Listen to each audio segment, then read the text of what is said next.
Ahí estamos. Entonces, muy buenos días. Entonces, seguimos con la segunda parte de esta clase del 23 de junio de 2023 en la Universidad Miguel de Cervantes, en el curso diurno de procedimientos civiles especiales. Bueno, como ya les había dicho recientemente, hace poco, antes de empezar a grabar, les preguntaba si habían revisado la clase que terminó hace 15 minutos aproximadamente. Es una clase de una hora en donde es asincrónica, en donde lo que planteamos, o sea, lo que se vio, ahí sí, lo que se vio eran fundamentalmente dos temas, o sea, dos grupos de temas. El primer grupo era el paralelo entre el cumplimiento incidental y el juicio ejecutivo, y después algunos temas dispersos o separados que era importante que tuvieran claro esos temas en para la prueba. A ver, respecto de esos temas, primero empecemos con el cumplimiento incidental y el juicio ejecutivo. ¿Les quedó claro? ¿Alguna duda, alguna consulta?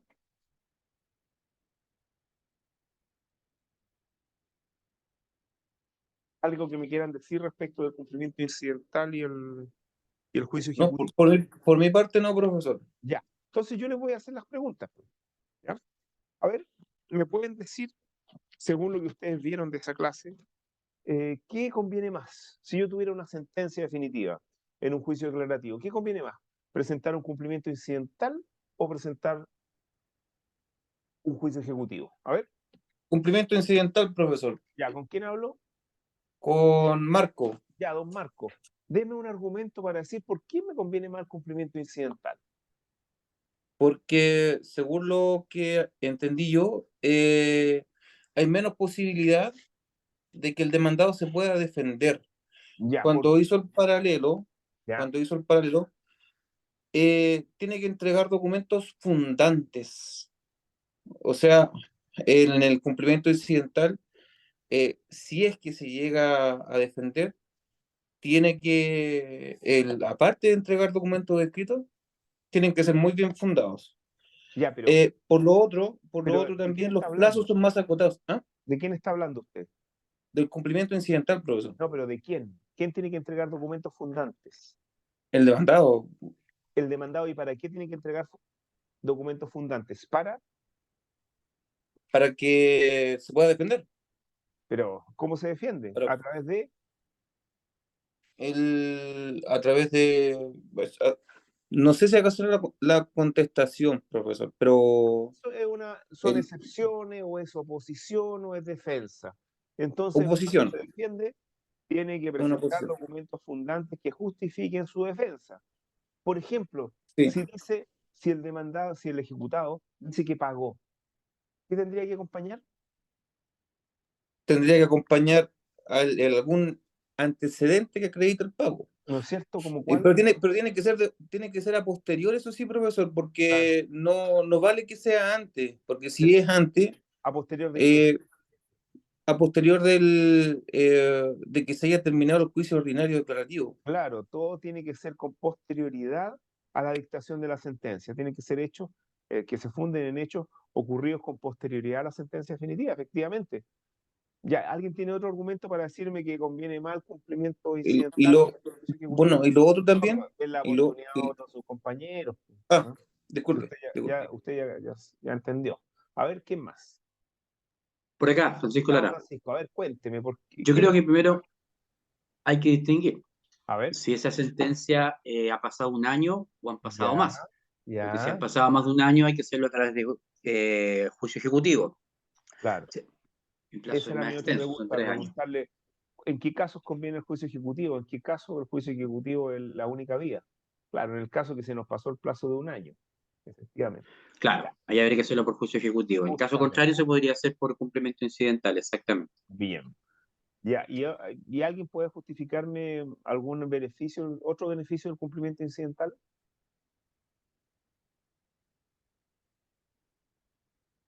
Beneficio del cumplimiento incidental, a ver,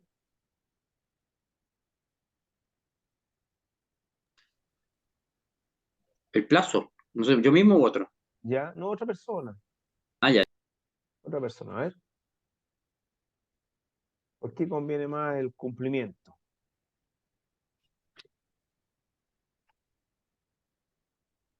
Nadie. Alguien dijo, ya, siga usted entonces. El plazo, ¿qué pasa con el plazo? ¿El plazo para qué? ¿Yo mismo? Sí, sí, sí, el El plazo plazo para, que tiene, el plazo que tiene para oponerse el ejecutado. En el claro, cumplimiento incidental tiene solo 3 días. En cambio, en el claro, otro poquito, tiene 8 días o más tablas. exactamente. Claro, pero bueno, lo bueno es que el ejecutado ya tiene abogado designado, ya tiene un abogado que ha estado encima de la causa, que conoce la causa, por eso son 3 días solamente. Ya, ¿alguien más? Sigamos con el otro aspecto de la exposición, de la clase. Yo les había preguntado, lo titulé como aspectos generales del juicio ejecutivo. A ver, ¿alguien me puede decir qué es lo que se discute en el juicio ejecutivo? Profesor, se ¿Ya? discute el carácter de la obligación. A ver, En el ¿cómo juicio es eso? ejecutivo se está, perdón, ¿Cómo es eso? A ver, explíqueme. el, a ver, resulta que cuando uno intenta un juicio ejecutivo, la parte que es demandada, la parte que está siendo ejecutada, lo que tiene que esgrimir, básicamente, es que la obligación que se encuentra en el título ejecutivo eh, realmente no sea fehaciente, Ya, pero como ¿cuál es la discusión? ¿Qué se va a discutir en el juicio ejecutivo? ¿Cuál es el conflicto en el juicio ejecutivo? a lo que entiendo yo es ilícito el carácter de la obligación, o sea, que no sea indubitada. Ya, pero más precisamente, porque no se discute propiamente tal eso, se discute otra cosa. Puede Las ser excepciones. una obligación de hacer o no hacer. No, no, pero no, pues que recuerden que para iniciar un juicio ejecutivo necesitamos un título ejecutivo y el juicio ejecutivo necesita este título ejecutivo que contiene una obligación indubitada, por lo tanto no hay nada que discutir. Señorita Belén, usted me está levantando la mano, a ver.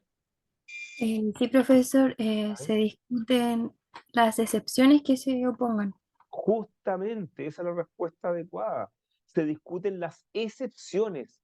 De hecho, acuérdense que si no se oponen excepciones, ¿va a haber juicio ejecutivo o no va a haber juicio ejecutivo? No, profesor, no No va a va a haber haber juicio juicio provisional. ejecutivo. ¿Y por qué razón? Por una razón de texto. Y la razón de texto es que el mandamiento, ejecución y embargo hacen las veces de sentencia definitiva de término.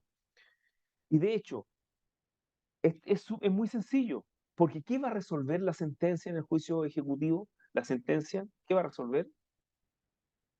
¿Sobre qué se va a pronunciar?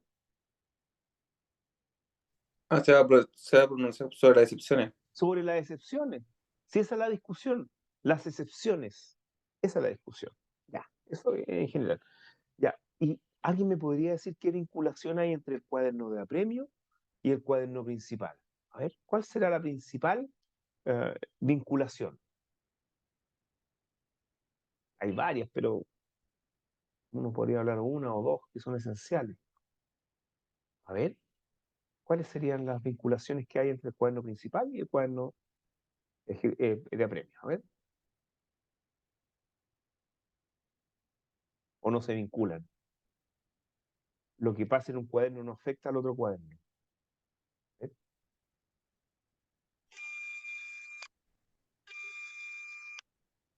¿Se acuerdan? Profesor, Sí, yo creo, bueno, el principal, donde se tramita el juicio, propiamente tal, y en el de apremio se tramita la ubicación de los bienes que se están solicitando en el cuaderno principal. Los ¿y bienes cuál es la vinculación? Hay varias.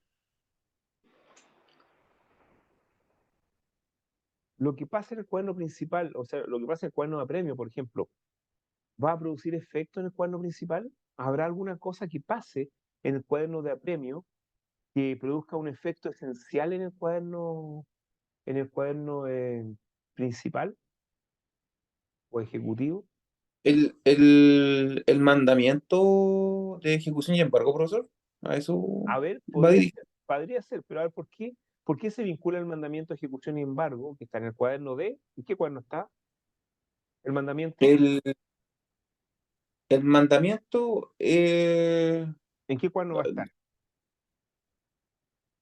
en el cuaderno principal, entiendo yo. No, el cuaderno de apremio. Ah, Acuérdense, ok. en cuaderno de apremio. Ya, y ese mandamiento, ¿de dónde proviene? Ese mandamiento que existe en el cuaderno de apremio, ¿de dónde conviene? ¿De dónde proviene? Es un autoorden que es el tribunal, profesor. Ya, entonces proviene de qué resolución judicial? Eh, Del, pero no tocó la naturaleza del, jurídica, me acuerdo no, en no, el no, video no, no, anterior. pero estoy preguntando la naturaleza jurídica, preguntando de dónde proviene ese mandamiento de ejecución y embargo. ¿Proviene Profesor. de? Proviene ¿Sí? del Ah, tribunal mismo, proviene de- del tribunal. Sí, obvio, pues, si no, de otro lado. Alguien me dijo otra cosa, a ver, señorita, ¿alguien habló? Puede levantar la mano y así yo le doy la palabra. no, profesor, iba a decir lo mismo que el compañero Ya, que estaba hablando, porque decía en el video que el mismo tribunal se hace una sí, resolución que dice despáchese ya, y con eso se abre el cuaderno ya. de Y esa premios resolución despáchese, ¿en qué cuaderno se dicta? en el Ah, principal. En el es en el principal. principal, sí. ¿Ven? Es en el La principal. orden, y que es una resolución judicial que el despáchese se dicta en el cuaderno principal. ¿Para qué? Para que se abra el cuaderno de apremio y se dicte la primera resolución del cuaderno de apremio, que es el mandamiento de ejecución y embargo. ¿Ven? Profesor, ¿Sí? disculpe, mire, yo no sé, en las clases anteriores que tuvimos ¿Ya? nosotros nos vimos el tema de lo que es la naturaleza, por lo menos, del mandamiento la naturaleza del mandamiento propiamente tal. Del Eh, mandamiento de ¿qué- qué- ejecución y embargo. claro, Bueno, acá nosotros, tampoco o lo sea, hemos yo por lo menos visto, tengo acá conocimiento tampoco de lo verla. hemos visto. Tampoco hemos visto cuál es la naturaleza jurídica del mandamiento, porque uno podría decir que es una interlocutoria, uno podría decir también que es una sentencia definitiva de término, si es que no se ponen excepciones, podrían ir por esos dos lados. Pero Ya, ¿tiene usted alguna clase grabada como para poder buscarla dentro sí, de del hecho, amplio mundo? ya se lo voy, de hecho yo creo que sí, hay una clase, ¿m? Y ahí se lo vamos a Y mandar, lo, pero eso es algo como una exquisitez, pues, ¿m? Si lo importante son las líneas gruesas del juicio ejecutivo. Por ok, ejemplo, las líneas gruesas, cuál es el conflicto, eh, el contenido del mandamiento, por ejemplo, que ustedes ya tienen que, bueno, está en un video por ahí, ya lo revisamos. También vimos cosas esenciales como son los requisitos para iniciar un juicio ejecutivo o una ejecución por juicio ejecutivo. ¿Alguien me puede decir cuáles son los requisitos que debe revisar el juez para dar curso a un juicio ejecutivo?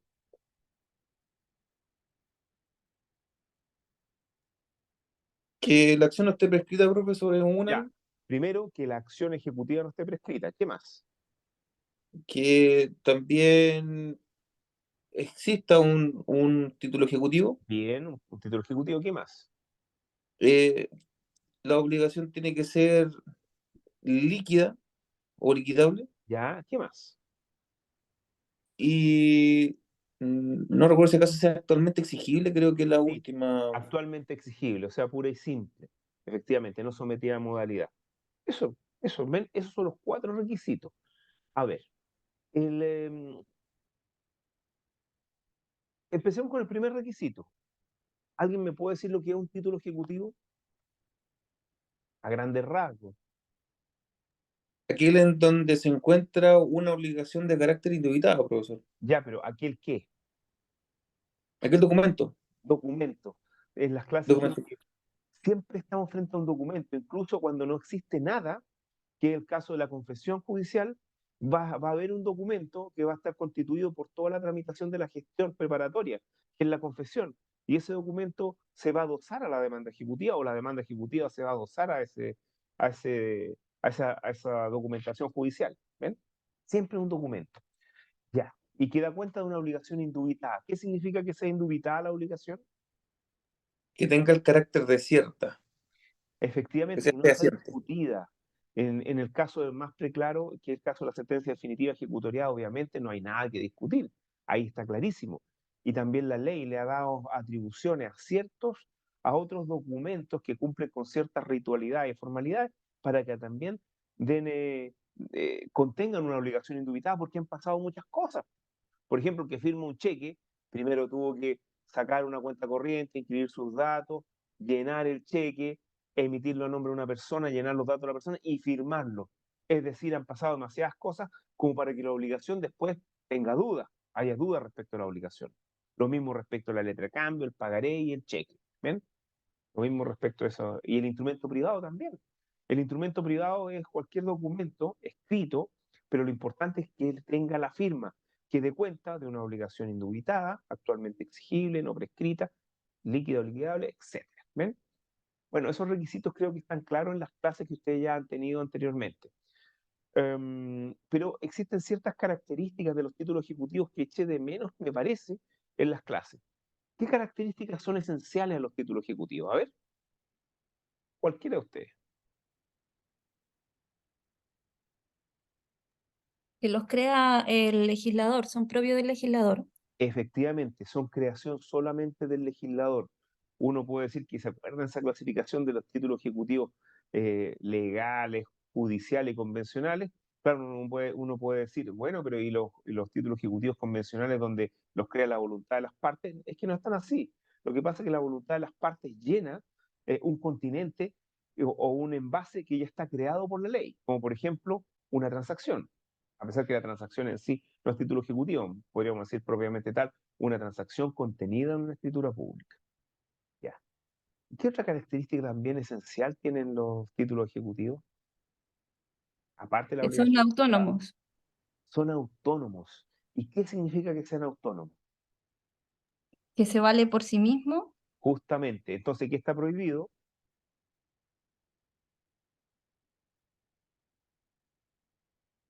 Está prohibido eh, complementar títulos ejecutivos. Usted no puede complementar un título ejecutivo y dice, ah, aquí tengo un título ejecutivo. No, o es título ejecutivo o no es título ejecutivo, pero tienen vidas por separado, como ya les puse el ejemplo del cheque que está prescrito y lo hago revivir mediante una gestión preparatoria, ¿no? Porque son dos títulos ejecutivos diversos. ¿No? Entonces no se pueden complementar. Está prohibida la complementación de títulos ejecutivos. Ya. Vamos a la tramitación del juicio ejecutivo. La tramitación del juicio ejecutivo, ¿en qué cuaderno se lleva fundamentalmente?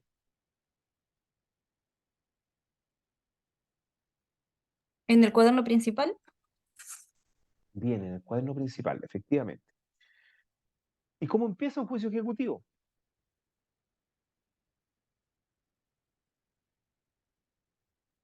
Con la demanda, con una gestión preparatoria procesal, A ver, de nuevo, ¿no? ¿cómo empieza? Con la demanda ejecutiva, cuando el título Ya, ejecutivo es perfecto, ya, o en el caso contrario, con una gestión preparatoria para listo, perfeccionar el con título. una gestión preparatoria. Incluso puedes empezar por cualquier medida prejudicial. Yo por ahí he visto un juicio ejecutivo que comenzó con una medida precautoria, prejudicial. Es posible. Es decir, aquí no habría ninguna duda entre el comienzo de un juicio declarativo ordinario y un juicio ejecutivo, por medida prejudicial, pero generalmente comienzan por medida prejudicial preparatoria. Ya. ¿Y qué requisitos especiales tiene esta demanda ejecutiva? Cualquiera de ustedes.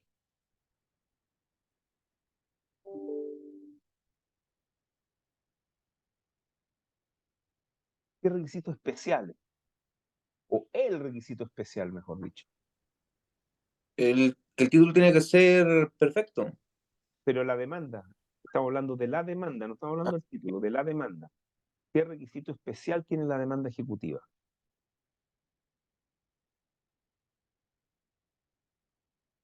Fácil.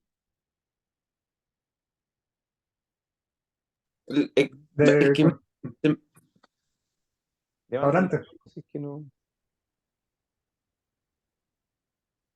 o sea, acompañar el título ejecutivo. Eso Justamente. Tiene que contener un documento fundante. Tiene que contener un documento fundante que es el título ejecutivo. Justamente. ¿Y cuál va a ser la primera resolución a la demanda ejecutiva en caso que se cumplan con todos los requisitos? El mandamiento de ejecución y embargo. Realmente el mandamiento de ejecución y embargo es una resolución que está en el cuaderno de apremio. Ah, Estamos tramitando El cuaderno despache principal. el despacho. El eh, despáchese. el despache ese Efectivamente, el mandamiento de despáchese. ejecución y embargo, Claro. profesor. Ya. ¿Y cómo se notifica la demanda ejecutiva?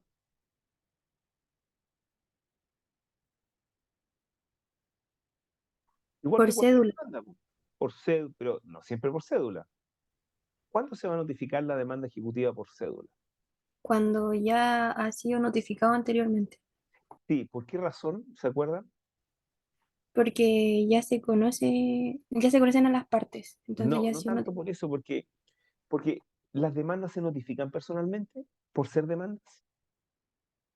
¿Se Sí, acuerdan? la primera resolución. No, la primera gestión en juicio se notifica personalmente. Pero si la demanda no es la primera gestión en juicio, se puede notificar por cédula. Profesor, la Sí. notificación, si mal no recuerdo, tiene que hacerse de forma personal.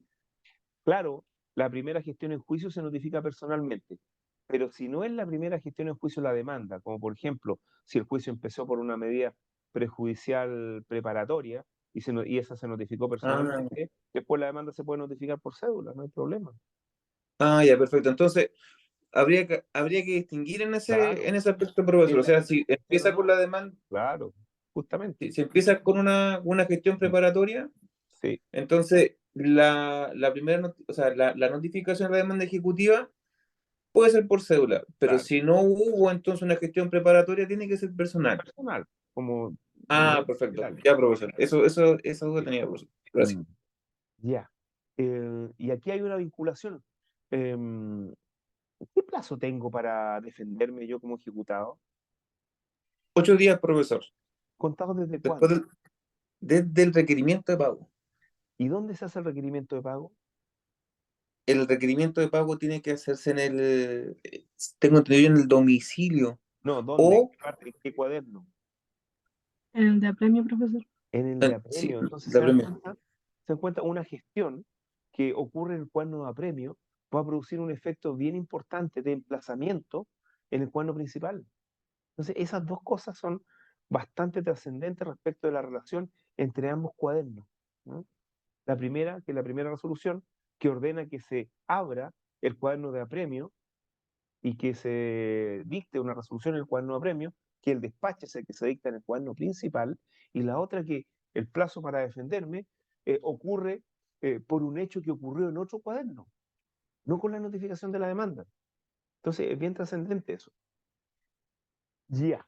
Y después, bueno, ¿qué pasa con las excepciones? A ver, ¿qué características tiene la defensa del ejecutado? Y esto es muy importante. A ver, ¿qué características tiene la defensa del ejecutado? A ver, Que las excepciones solamente se tienen un solo momento de interponerla.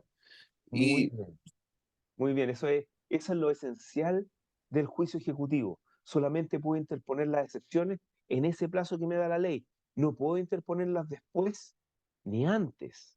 Es decir, no puedo interponer ninguna defensa en la gestión preparatoria. Y eso está ya, eh, digamos, oleado, sacramentado por la doctrina y la jurisprudencia.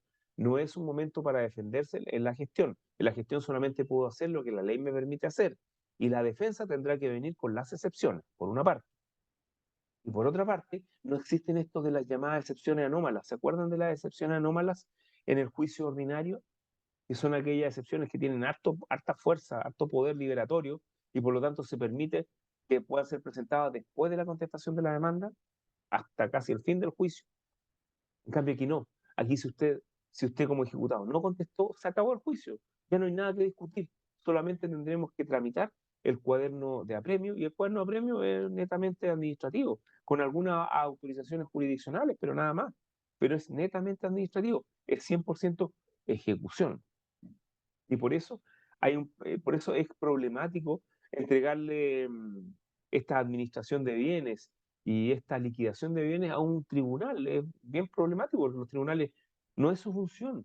La función de los tribunales o la función principal es la jurisdiccional, resolver conflictos. Bueno, Ya.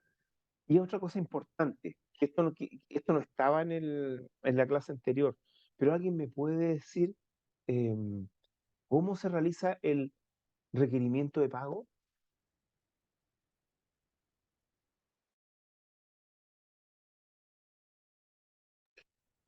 El requerimiento, ¿cómo se realiza? ¿Cómo se realiza? Sí. A través del ministro de fe. Ya. ¿Y de qué forma se puede hacer? Se puede hacer en el domicilio del ejecutado o bien en la oficina de este Bien, ministro de fe, que siento que es el sector. muy bien. Entonces, ¿dónde no se puede hacer un requerimiento de pago? No, en la vía pública. Bien, No en se la vía puede pública. hacer ¿Y saben cuál es la razón de que no se puede hacer el requerimiento de pago en la vía pública? por un tema de certeza, profesor. No, no, porque las demandas ordinarias se pueden notificar en la vía pública, ¿o no? Sí, pues, donde lo encuentren.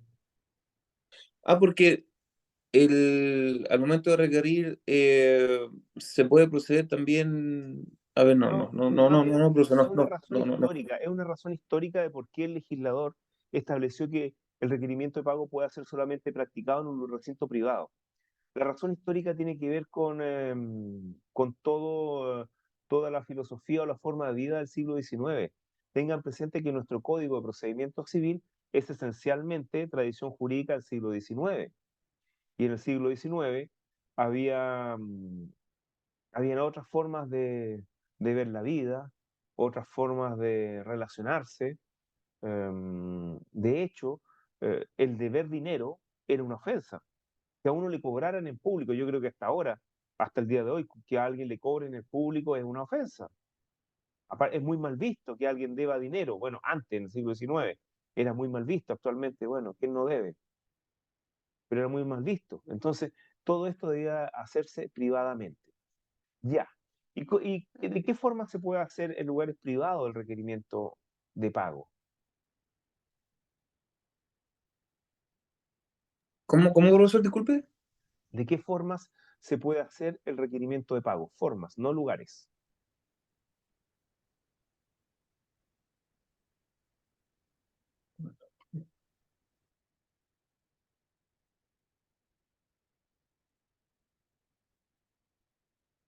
A través de un receptor judicial Ya, o con siempre, la pero fuerza ¿cómo? pública.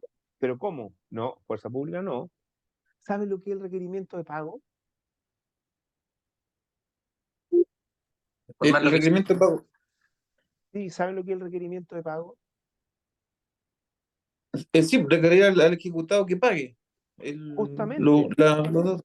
es una suerte de notificación, pero es una suerte de notificación em, que se denomina notificación requerimiento, porque junto con notificarle lo que está debiendo al ejecutado, lo que se le hace es exigirle el pago en el momento. Es cobrar. En definitiva, requerir de pago es cobrarle a través de un ministro de fe al ejecutado. Eso es el requerimiento de pago. Y el requerimiento de pago se puede hacer de manera personal o, digamos, en rebeldía. ¿Cómo se le hace personal? Si lo encuentra en el domicilio o si lo hace en la misma oficina del ministro de fe. Si lo encuentra en el domicilio, le dice, señor, ¿usted debe esto, va a pagar ahora? No, listo, se hizo requerimiento. O si es que está en un lugar. ¿Qué pasaría si ustedes fueran ministros de fe y le pagaron por la diligencia de notificar la demanda ejecutiva y hacer requerimiento de pago y ustedes encuentran al ejecutado en la calle? ¿Qué hacen? Solamente se notifica, profesor, Ya, pero le no se le puede notifica la requerir en la demanda calle. y no hacen nada más. Es que no se le puede requerir de pago, o sea, le tiene No, que pues no lo va a dejar requerir de pago. Ya, ¿qué va a hacer? el, ahí en ese lugar le va a informar, le va a comunicar Le va a que entregar, tiene que entregar. tiene 3 días No, para. no. Le va a entregar Ok. una cédula de espera. ¿Han oído hablar de la cédula de espera? Que a eso es lo que me refería yo, le voy a decir que dentro del tercer día tiene que concurrir a la oficina para que Ya, pero tiene que pueda. entregarle la citación, porque la cédula de espera en definitiva es una citación. Es decir, Ok. sabe, señor, esto es suyo, esta es una demanda ejecutiva, esto es suyo, y lo dejo citado a mi oficina con un papelito donde dice la hora, el lugar, la fecha.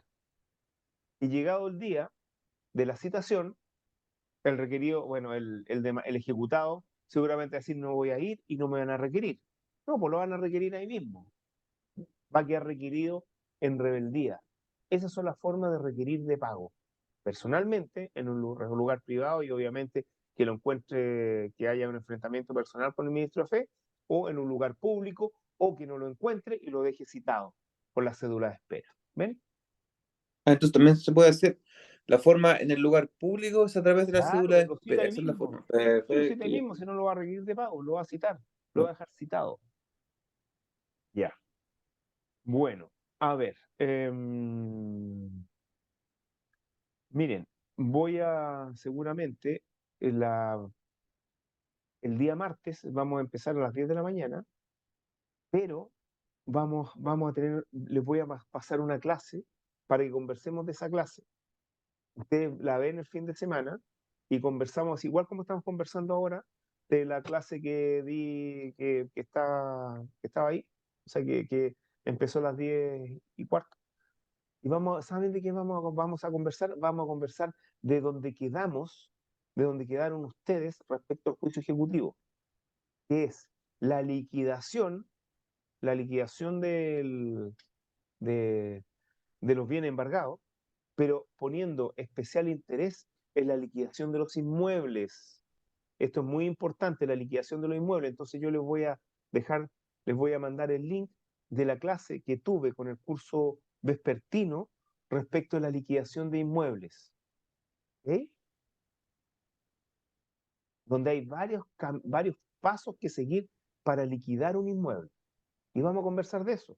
Y ustedes obviamente tienen el material y lean el material respecto a la liquidación de los bienes inmuebles. Primero, a ver, vamos a decir cosas generales antes de cerrar esta clase. ¿Ustedes saben cómo se vende un inmueble a propósito del juicio ejecutivo o dentro del juicio ejecutivo? En pública subasta, profesor, a través del tribunal.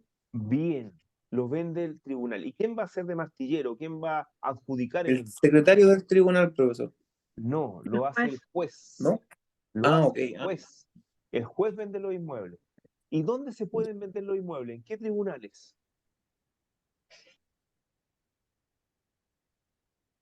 ¿El tribunal donde se encuentra el inmueble? Bien, el tribunal donde se encuentre el inmueble y ahí se vendería por exhorto, a lo mejor si el inmueble está en un lugar diferente de donde se lleva el juicio ejecutivo o en el lugar del juicio ejecutivo. Recuerden, siglo XIX, el legislador del siglo XIX dijo, el inmueble, los inmuebles son la riqueza principal de un país, los inmuebles son la base de la economía de un país. Entonces, eh, para obtener mayor precio para la venta de un inmueble, si es que el juicio se sigue en otro lugar diferente a donde está el inmueble, se supone que van a haber mejores postores en el lugar donde se encuentra el inmueble, por lo tanto lo podemos vender en ese tribunal también, por la dificultad de las comunicaciones. Imagínense, ahora ha llovido 2 días, ¿no? Y ha llovido, ahí no ha llovido como en los 80, y ya hay problemas de comunicación. Imagínense en el siglo XIX, donde llovía, ¿ah? Intransitables los caminos, ¿ven? Si es que habían caminos. Ya. Entonces los vende el juez de la causa o el juez del tribunal donde se encuentran los inmuebles. Ya. ¿Qué es lo primero? ¿Qué es lo primero que tengo que tener para vender un inmueble? El primer paso. ¿Qué tendré que hacer primero? O un paso, digamos, La tasación. ya, pero antes de eso, porque ahí, Tener una sentencia favorable, por lo menos, para el ya, ejecutante. pero recuerden que aquí puede haber también otro título ejecutivo. Pero ¿qué tiene que pasarle al inmueble? Primero El inmueble tiene que estar previamente embargado, profesor. justamente, primero tenemos que embargar el inmueble, porque ¿qué pasa si no embargamos el inmueble? Sí. Lo van a vender, seguro que lo venden. ¿Mm? Ya, entonces primero tiene que estar embargado. Ya. Y después que está embargado. ¿Y cómo se embargan los inmuebles a propósito? Por la inscripción en el conservador de raíces, Muy bien, profesor. con la inscripción respectiva en el conservador de bienes raíces, en el registro de hipoteca y gravamen. Bien, ya, lo tenemos embargado el inmueble. Ahora sí, señorita, usted dijo algo. La tasación. Claro, primero tenemos que saber en cuánto lo vamos a vender. Eso es lo primero. ¿Y cuál sería la tasación? ¿Cuál sería el valor de tasación? Que señala la ley por lo demás.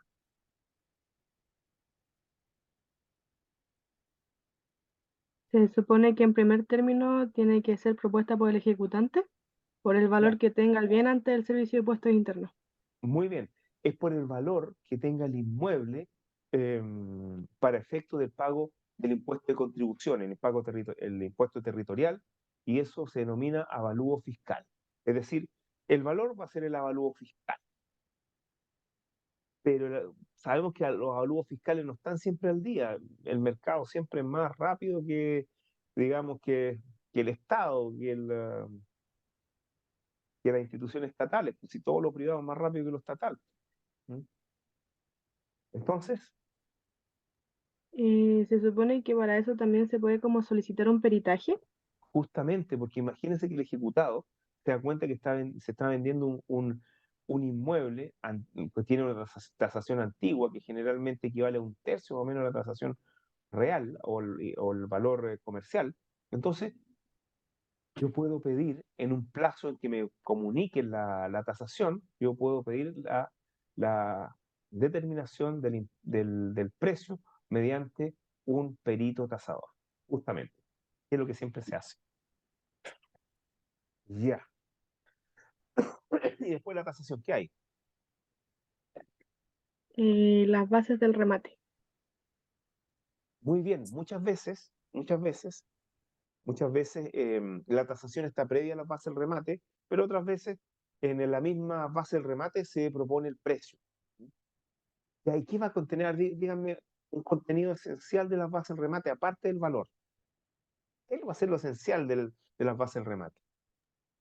Se supone que son como las normativas o ¿Sí? como cómo Ya, pero tienen ¿qué que es lo proceder los esencial? postores. Ya, pero ¿qué es lo esencial respecto de las bases del remate? Aparte del precio. A ver. ¿Una fecha? No, no, lo esencial. Recuerden que por mucho que el remate o que se esté haciendo un remate, en definitiva el remate tiene otro nombre, que se llaman ventas forzadas. Entonces, una venta. Entonces, ¿qué es lo esencial en el contrato compraventa? El bien que se va a vender. Precio y cosa, que no se les olvide jamás. Precio y cosa. Por lo tanto, lo esencial de la base del remate es tener el precio al cual se va a vender e individualizar la cosa que se va a vender. Ya. ¿Y saben ustedes, así como algo anecdótico, cómo se individualizan los bienes inmuebles? ¿Mm? ¿Alguien sabe? ¿Cómo individualizamos un bien inmueble? Me imagino por su ubicación, en donde se encuentra ubicado, o sea, de forma precisa. ¿Qué Los más? del LINDE están en el Los conservador. deslindes, los deslindes y la ubicación de la inscripción de dominio. No solamente la dirección, los deslindes es esencial para un inmueble, ¿ok? ¿Y esto lo sacaron del material que ustedes tienen a la vista o se acuerdan de alguna de las clases que yo les mandé? La clase séptima que mandó, profe. Ah, qué bueno, ya. Ya. Sí, sí, sí. Entonces, vamos a conversar de esto. Vamos a conversar de esto en la clase el martes a las 10 de la mañana. Y yo voy a ver si les mando, porque les mandé un resumen de una clase, voy a ver si les mando, o creo que ya se las mandé. Voy a revisar bien el Classroom, entonces nos estaríamos viendo el próximo martes a las 10 de la mañana, ¿ya? Y sería la Profesor, primera clase previo a la Solemne 2. profesor, una pregunta. Diga. Por casualidad, ¿usted no tendrá material como, por ejemplo, diapositivas que le haya entregado Sí, eh, al vespertino? Si acaso sí, podría hacernos llegar ese material, profesor, también, por favor, porque ya. serviría bastante como Sí, le voy a dar una mapa. diapositiva. Sí, porque en algún momento me acuerdo que mostré una diapositiva al vespertino, ¿ya? La voy a mandar. Y ahí voy a revisar que me parece que ya está la clase ese del, de la liquidación de bienes, ¿no? ¿Y cómo se venden los bienes muebles? en el juicio ejecutivo? Los muebles. ¿Los bienes muebles? ¿Sí? El público subasta al Al martilleo. martillo que se llama, al martillo, con martilleros públicos. ¿Ah? ¿Ya? Sí. Bueno, Profe, sí, lo último, ya, nosotros no pasamos los juicios ejecutivos de hacer y no hacer. ya, los vamos a ver, pero se van a dar cuenta que son marginales los juicios ejecutivos de hacer y no hacer, porque en definitiva, le voy a mandar esa clase, es cortita, debe ser 15 minutos, porque en definitiva, los juicios ejecutivos de obligación de hacer y no hacer son complejos, porque sobre todo los de hacer es muy difícil obligar a una persona a que haga a lo que se comprometió. Entonces, esos juicios ejecutivos se convierten al final en juicios indemnizatorios de obligación de dar, sobre todo los de hacer. Una, Y en cambio, una los de no pregunta, hacer se convierten también en juicios de obligación de dar para sacar recursos para entregarle a un tercero que destruya la cosa que fue hecha. ¿Mm? sí, pero es una pregunta, ya que la próxima semana estamos súper al tope con el tema del examen solemne, la segunda solemne. ¿Sí? ¿Va a entrar el juicio de hacer y no hacer dentro de la También solemne? toda la ejecución, todo el juicio ejecutivo entra. Ya, perfecto. En esa eventualidad usted podría hacernos también llegar, a lo menos, por lo menos, se lo solicito yo de forma personal, esa clase Sí, para claro, no, poder sí, pues sí, tener, también se las voy a mandar. Sí, ya, bro. ya, y esto queda grabado, así que. Ya, señorita Mayra. Sí, profe, una Sí, consulta respecto a la dígame. prueba es que estaba revisando las clases que había mandado, ¿Ya? que mandó, y en la purga de la hipoteca, cuando habla de los acreedores hipotecarios, habla de tercerías. ¿Las tercerías las va a preguntar? Sí, también, porque son parte del juicio ejecutivo. ¿Y Y podemos también hacer la un vamos a repaso pasar, después de también las la vamos. tercerías? Sí, por supuesto, también, si la tercería es una clase de 15 minutos también. Ya, muchas Y las gracias. tercerías creo que están en el material, sí, también están en el material las tercerías, el material escrito.